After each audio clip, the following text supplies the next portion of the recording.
الحمد لله الذي خلق الإنسان وعلمه البيان وجعل الإسلام خير الأديان ونور قلوبنا بنور الإيمان ونشهد أن لا إله إلا الله وحده لا شريك له لا ضد له ولا ند له ولا مثل له ونشهد أن سيدنا وحبيبنا وحبيب ربنا وطبيبنا وطبيب قلوبنا محمدا عبده ورسوله الذي أرسله بالحق بشيرا ونذيرا وداعيا إلى الله بإذنه وسراجا منيرا أما بعد فقد قال الله تعالى في كلامه المجيد وفرقانه الحميد أعوذ بالله من الشيطان الرجيم بسم الله الرحمن الرحيم وما أرسلناك إلا رحمة للعالمين وقال النبي صلى الله تعالى عليه وسلم لا يؤمن أحدكم حتى أكون أحب إليه من والده وولده والناس أجمعين أو كما قال النبي صلى الله تعالى عليه وسلم صدق الله مولانا العظيم وصدق رسوله النبي الكريم ونحن على ذلك لمن الشاهدين والشاكرين والحمد لله رب العالمين اللهم صل على محمد وعلى آل محمد كما صليت على إبراهيم وعلى آل إبراهيم إنك حميد مجيد اللهم بارك على محمد وعلى آل محمد كما باركت على إبراهيم وعلى آل إبراهيم إنك حميد مجيد سبحانك لا علم لنا إلا ما علمتنا إنك أنت العليم الحكيم الحمد لله আল্লাহ রাব্বুল ইজ্জাতের দরবারে লাখ কোটি শুকরিয়া আদায় করছি যে মহান রব্বুল আলামিন আমাকে আপনাকে এই পবিত্র জুমার দিনে সময় মতো মসজিদে আসার বসার তৌফিক দান করেছেন। এই জন্য সকলে অন্তঃস্থল থেকে শুকরিয়া আদায় করি আলহামদুলিল্লাহ। মুহতারাম হাজিরিন, আমাদের এই বছরের সফর মাস প্রায় শেষের দিক। আজকে হচ্ছে সফর মাসের 29 তারিখ। যদি আজকে চাঁদ ওঠে তাহলে আগামীকাল হবে রবিউল আউয়াল মাসের 1 তারিখ। তো মুহতারাম হাজরিন, আল্লাহ রাব্বুল আলামিন দুনিয়াতে আমাদেরকে পাঠাইছেন। পাঠানোর পাশাপাশি আল্লাহ রাব্বুল আলামিন আমাদেরকে সুনির্দিষ্ট কিছু নিয়ম নীতি আল্লাহ তাআলা আমাদেরকে দিয়ে দিয়েছেন। আল্লাহ তাআলার ইবাদত করার জন্য আল্লাহ তাআলা নির্দিষ্ট নিয়ম, নির্দিষ্ট পদ্ধতি আল্লাহ রাব্বুল আলামিন বলে দিয়েছেন।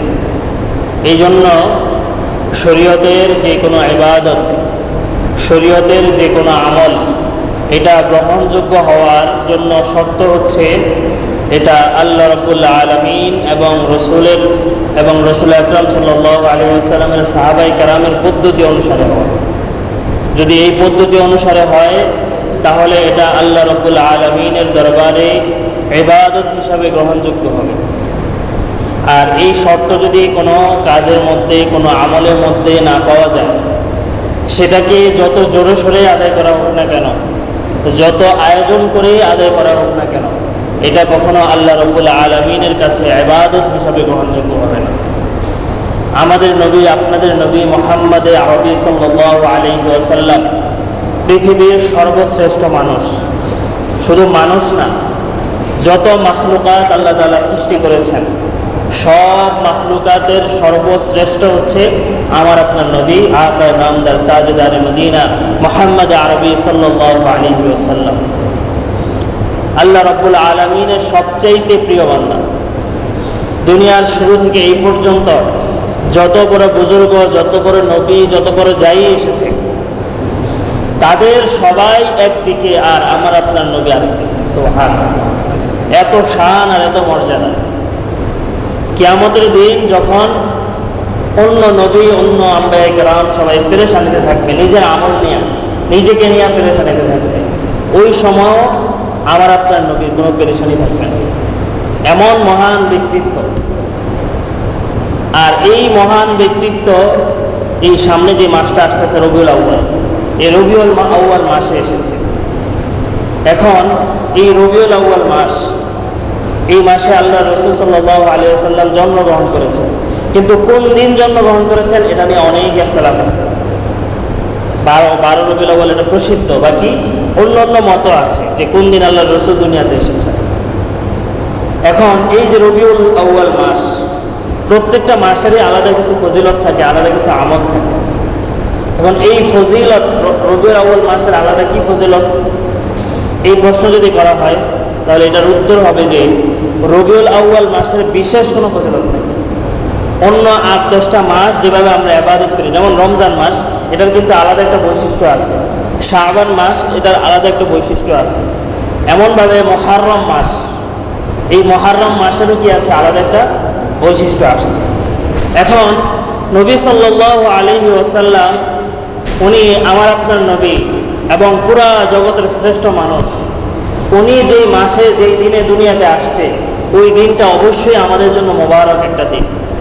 অবশ্যই ওই দিনে আমরা সকলে ওই মাসে আনন্দিত না বেজার, বলেন তো? আনন্দিত আমরা, এটা আমাদের আনন্দের কারণ। এখন এই আনন্দটা আমি কিভাবে প্রকাশ করব? এই আনন্দটা আমাকে প্রকাশ করতে হবে যেভাবে আল্লাহর রাসূল প্রকাশ করেছে। এই আনন্দটা আমাকে প্রকাশ করতে হবে যেভাবে সাহাবায়ে কেরাম প্রকাশ করেছে। এই জন্যই শুরুতে কথাটা বললাম যে আল্লাহ রাব্বুল আলামিনের কাছে কোনো ইবাদত গ্রহণযোগ্য হওয়ার জন্য শর্ত হচ্ছে ওই ইবাদতটা আল্লাহ এবং আল্লাহর রাসূলের তরিকা অনুযায়ী। এটার উদাহরণ আপনাদেরকে আগেও দিয়েছি। মনে করেন যোহরের নামাজ আল্লাহ রাব্বুল আলামিন আমাদের জন্য ফরজ করেছেন, এটা আল্লাহ তাআলার একটা বড় ইবাদত। এখন এই নামাজটা আমি আপনি আদায় করব। এখন এটাকে আদায় করতে হলে এটা আল্লাহর হাবিব সাল্লাল্লাহু আলাইহি ওয়াসাল্লাম এবং সাহাবায়ে কেরাম যেভাবে আদায় করেছেন সেভাবে যদি আদায় করি তাহলে এটা কি হবে? গ্রহণযোগ্য হবে ইবাদত হিসাবে। আর যদি এর ব্যতিক্রমভাবে আমরা এটাকে আদায় করতে চাই তাহলে এটা কখনো কি হবে না? গ্রহণযোগ্য হবে না। এখন যদি কোনো মানুষ আবেগে সে যোহরের নামাজ 4 রাকাত না পড়ে, বেশি আবেগে সে 5 রাকাত বা 6 রাকাত পড়েছে, আপনারা বলেন এই ইবাদত কি আল্লাহ তাআলার কাছে গ্রহণযোগ্য হবে কিনা? কখনোই গ্রহণযোগ্য হবে না। যেই জোহরের নামাজের ফরজ, এই ফরজটাই নষ্ট হয়ে যাবে, আবার নতুনভাবে পড়তে হবে না। কেউ যদি 5 রাকাত 6 রাকাত পড়ে, অর্থাৎ তার নামাজটাই হবে না, এটা নফল হিসাবে গণ্য হবে, এটাকে ফরজ হিসাবে ধরাই হবে। সুতরাং বোঝা গেল যে শরীয়তের যে কোনো আমল, যে কোনো বিষয় পালন করার জন্য কি আছে, সুনির্দিষ্ট একটা নিয়ম আছে, একটা পদ্ধতি আছে। যে পদ্ধতি কে বলেছেন? পিশাব বলেছেন? অন্য কোনো মানুষ বলেছেন? না, যে পদ্ধতি সরাসরি আল্লাহ রাব্বুল আলামিন নির্ধারণ করে দিয়েছেন, অথবা আল্লাহর রাসূল নির্ধারণ করে দিয়েছেন। এর বাইরে যদি কেউ আদায় করতে চায় তাহলে এটা কখনো ইবাদত হিসাবে গ্রহণযোগ্য হবে না, এটাকে বলবে বিদআত। কি বলবে? বিদআত বলবে। তো এই রাসূল সাল্লাল্লাহু আলাইহি ওয়াসাল্লামকে জন্ম, রাসূল সাল্লাল্লাহু আলাইহি ওয়াসাল্লামের যে জন্ম, এটাকে ঘিরে আজকাল আমাদের সমাজের মধ্যে কিছু কর্মকাণ্ড ঘটে। এখন আমাদেরকে বিলাইতে হবে যে রাসূল সাল্লাল্লাহু আলাইহি ওয়াসাল্লাম এই মাসে দুনিয়াতে যেহেতু এসেছেন, অবশ্যই এটা আনন্দের মাস, কিন্তু আনন্দটা রাসূল কিভাবে করেছে এই ব্যাপারে হাদিসের মধ্যে আসছে যে রাসূল সাল্লাল্লাহু আলাইহি ওয়াসাল্লাম প্রত্যেক সোমবারে রোজা রাখতেন। কবে বলেন? প্রত্যেক সোমবারে, প্রত্যেক সপ্তাহের সোমবারে রোজা রাখতেন। সাহাবায়ে কেরাম রাসূল সাল্লাল্লাহু আলাইহি ওয়াসাল্লামকে জিজ্ঞাসা করলো, ইয়া রাসূলুল্লাহ, আপনি এই সোমবারে কেন রোজা রাখেন? তখন আল্লাহর হাবিব সাল্লাল্লাহু আলাইহি ওয়াসাল্লাম সোমবারে রোজা রাখার 2টা কারণ বলেছেন। কয়টা কারণ? 2টা কারণ, খুব মনোযোগ সহকারে শুনেন। একটা হচ্ছে আল্লাহর হাবিব বলেন যে এই সোমবারে আল্লাহ পাকের কাছে বান্দার সাপ্তাহিক যে আমলনামা আছে, ওই আমলনামাটা পেশ করা হয়। এই জন্য আমি চাই যে আমার আমলনামাটা যখন আল্লাহ রাব্বুল আলামিনের সামনে পেশ করা হবে, তখন যাতে আমি রোজা অবস্থায় থাকি, নেক আমল অবস্থায় থাকি। এটা হলো 1 নম্বর আমল কারণ। 2 নম্বর কারণ হলো সোমবারে আমি দুনিয়াতে আগমন করেছি, এই শুকরিয়া হিসাবে আমি সোমবারে রোজা রাখি। এবার আসেন, তাহলে রাসূল সাল্লাল্লাহু আলাইহি ওয়াসাল্লামের হাদিসের আমল কি পাইলাম? যে রাসূল সাল্লাল্লাহু আলাইহি ওয়াসাল্লাম জন্মদিন পালন করতেন কিভাবে? প্রত্যেক সোমবারে রোজা রাখার মাধ্যমে। বলেন কিসের মাধ্যমে? প্রত্যেক সোমবারে রোজা রাখার মাধ্যমে। তাহলে রাসূল জন্মদিন পালন করতেছেন কিসের মাধ্যমে? রোজা রাখার মাধ্যমে। আর আমাদের এক শ্রেণীর ভাইয়েরা আছে যারা রাসূল সাল্লাল্লাহু আলাইহি ওয়াসাল্লামের জন্মদিন পালন করে ঈদের মাধ্যমে। কিসের মাধ্যমে? কথা বলে না, কিসের মাধ্যমে? ঈদের মাধ্যমে। এখন আপনারাই বলেন, রোজা আর ঈদ দুটা কি একই জিনিস না ভিন্ন ভিন্ন জিনিস? শুধু কি ভিন্ন জিনিস না বিপরীত জিনিস? বিপরীত জিনিস। কারণ ঈদ মানে খাওয়া দাওয়া আর রোজা মানে খানা বন্ধ। বুঝাইতে পারিনি মনে হয় আপনাদেরকে। রোজা মানে হচ্ছে কি খানা বন্ধ, আর ঈদ মানে হচ্ছে কি খেতে হবে। সেদিন রোজা রাখা হলে হারাম হারাম। ঈদের যে 2 দিন, আমাদের যে 2টা ঈদ শরীয়তের মধ্যে আছে, ঈদুল ফিতর এবং ঈদুল আদহা, এই 2 দিনে রোজা রাখা এটা হলো হারাম। এখন দেখেন, রাসূল সাল্লাল্লাহু আলাইহি ওয়াসাল্লাম রাসূলের জন্মদিন পালন করেছেন কিসের মাধ্যমে? রোজার মাধ্যমে, যেটা হাদিসে সুস্পষ্টভাবে এসেছে। আর ওনারা রাসূল সাল্লাল্লাহু আলাইহি ওয়াসাল্লামের জন্মদিন পালন করে কিভাবে? খাওয়া দাওয়ার মাধ্যমে। কিসের মাধ্যমে? খাওয়া দাওয়ার মাধ্যমে। এটা দিন দিন আপডেট হচ্ছে। এখন নতুন করে শুরু করছে কেক কাটে। কি কাটে বলেন? কেক কাটে, বিশাল কেক বানায়, তারপরে কেক কাটে। নাউযুবিল্লাহ, এটা তো রাসূলকে অপমান করা হচ্ছে। কারণ রাসূলের ইতিহাসে সাহাবায়ে কেরামদের জীবনের মধ্যে কখনো এটা নাই যে রাসূল সাল্লাল্লাহু আলাইহি ওয়াসাল্লাম কেক কাটছেন। এই কেক কাটার যে সংস্কৃতি, এটা শুরু হয়েছে খ্রিস্টানদের থেকে। যদি আমাদের মুসলমানরা পালন করে অনেকে, কিন্তু এটার শুরু হচ্ছে কাদের থেকে বলেন? খ্রিস্টানদের থেকে। এখন রাসূল সাল্লাল্লাহু আলাইহি ওয়াসাল্লামের আশিকে নবী দাবি করতেছে এবং রাসূলের প্রতি মহব্বত প্রকাশ করতেছে কি কিসের মাধ্যমে বলেন? কেক কাটার মাধ্যমে। যে রীতিটা হলো কাদের রীতি? খ্রিস্টানদের রীতি। দেখেন, রাসূল সাল্লাল্লাহু আলাইহি ওয়াসাল্লামের মহব্বত থাকা এটা প্রত্যেক মুমিনের জন্য জরুরি বিষয়। আল্লাহর হাবিব সাল্লাল্লাহু আলাইহি ওয়াসাল্লাম হাদিসের মধ্যে বলেছেন, লা ইউমিনু আহাদুকুম, যে তোমাদের কেউ ওই সময় পর্যন্ত মুমিন হতে পারবে না, হাত্তা আকুনা আহাব্বা ইলাইহি মিন ওয়ালিদিহি ওয়া ওয়ালাদিহি ওয়ান নাসি আজমাইন, যে যতক্ষণ পর্যন্ত আমি নবী তার কাছে বেশি প্রিয় না হব তার সন্তান থেকে, তার মাতা পিতা থেকে এবং দুনিয়ার সব মানুষ থেকে, যতক্ষণ পর্যন্ত আমার নবীর মহব্বতটা বেশি না হবে, ততক্ষণ পর্যন্ত তোমরা মুমিন হতে পারবে। তাহলে কি বুঝলাম আমরা এটার মাধ্যমে? আল্লাহর রাসূলের মহব্বত থাকা এটা একটা মুমিনের জন্য জরুরি বিষয়। এই জন্য আমরা সবাই মুমিন হওয়ার জন্য আমাদের মধ্যে কি থাকতে হবে বলেন? আল্লাহ রসুলের মহাব্বত থাকতে হবে। এখন মহাব্বতটা প্রকাশ করব কি পদ্ধতিতে? আল্লাহ রসুল যে পদ্ধতিতে প্রকাশ করছেন, সাহাবাই কেরাম যে পদ্ধতি প্রকাশ করেছেন।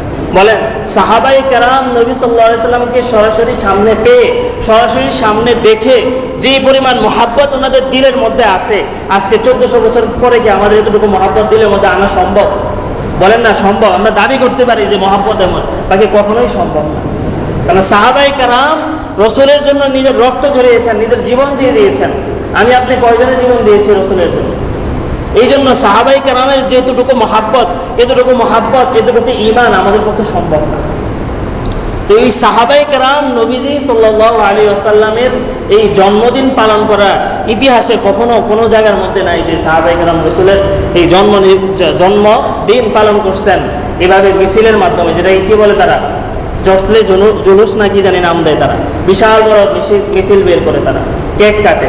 এই পদ্ধতিগুলো শরীয়তের মধ্যে কোথাও নাই, কোনো হাদিসের মধ্যে নাই। শুধু হাদিসের মধ্যে নাই এমন না, 700 বছর পর্যন্ত রাসূল সাল্লাল্লাহু আলাইহি সাল্লামের জীবন থেকে নিয়ে 700 বছর পর্যন্ত এগুলো কোনো ইতিহাসে পাওয়া যায় না। এগুলো 700 বছরের পরের ইতিহাস। এখন বলেন, 700 বছর পরে কি সাহাবায়ে কেরাম ছিলেন? তাবিঈন ছিলেন? তাবিঈন ছিলেন না। তারা 200 বছর পর্যন্ত ছিলেন। কত বছর? 200 বছর। এরপর থেকে সাহাবা এবং রাসূল সাল্লাল্লাহু আলাইহি সাল্লাম যে বলেছেন যে যেই 3টা যুগের ব্যাপারে আল্লাহ রাসূল সাক্ষ্য দিয়ে গেছেন যেগুলো হলো সর্বোত্তম যুগ, এগুলো হলো শরীয়তের যুগ। এই 3টার মধ্যে 1 নম্বর যুগ কোনটা? রাসূল সাল্লাল্লাহু আলাইহি সাল্লামের রাসূলের জমানা এবং রাসূলের সাহাবায়ে কেরামের জমানা। 2য় নম্বর যুগ হচ্ছে তাবিঈনদের জমানা। 3য় নম্বর হলো তাবিঈনদের জমানা। এই 3 জমানার কোনো জমানার মধ্যে এই রাসূল সাল্লাল্লাহু আলাইহি সাল্লামের এই জন্মদিন পালনের যে পদ্ধতি, প্রচলিত যে পদ্ধতি, এটা ছিল না। এবার শোনেন, আমাদের বাংলাদেশে কবে শুরু হয়েছে? আমাদের বাংলাদেশে ওটা ছিল না। 1974 সাল পর্যন্ত আমাদের বাংলাদেশের এর পূর্বের ইতিহাসে কখনো আমাদের বাংলাদেশে এই জশ্নে জুলুস বলতে যে একটা মিছিল তারা বের করে বা জন্মদিন পালন করার যে একটা পদ্ধতি, এটা ছিল না। 1974 সালে পাকিস্তান থেকে একজন পীর সাহেব আসছিলেন, ভণ্ডপীর তৈয়ব শাহ, চট্টগ্রামে আসছিলেন। উনি সর্বপ্রথম এটা চালু করছেন। এখন বলেন, যারা বলে যে যারা মিলাদুন নবী পালন করে না, জশ্নে জুলুস পালন করে না, তারা নবীর দুশমন, তাহলে আমাদের পূর্বপুরুষ এর আগে যারা ছিলেন সবাই কি নবীর দুশমন ছিলেন? কথা বলে না, সবাই কি নবীর দুশমন ছিলেন? নবীর মহাব্বত কতটুকু এটা বোঝা যায় যখন নবীকে কেউ গালি দেয়। এই যারা এগুলো পালন করে, দেখবেন যখন নবীকে নিয়ে যারা নিজেদেরকে আশিকে রাসূল দাবি করে, আহলে সুন্নাত ওয়াল জামাত দাবি করে। আরে আহলে সুন্নাত ওয়াল জামাত কাকে বলে? আহলে সুন্নাত ওয়াল জামাত, 2টা শব্দ এখানে। সুন্নাত ওয়াল জামাত মানে যারা রসুলের সুন্নাহ, রসুলের হাদিস মানে, এবং যারা সাহাবায়ে কেরাম, জামাত মানে এখানে উদ্দেশ্য সাহাবায়ে কেরামের জামাত, এবং যারা সাহাবায়ে কেরামের জামাতকে যারা মানে, সাহাবায়ে কেরামের আদর্শকে যারা মানে, তাদেরকে বলা হয় আহলে সুন্নাত ওয়াল জামাত। যার মধ্যে 2টা জিনিস পাওয়া যাবে। কয়টা জিনিস বলেন?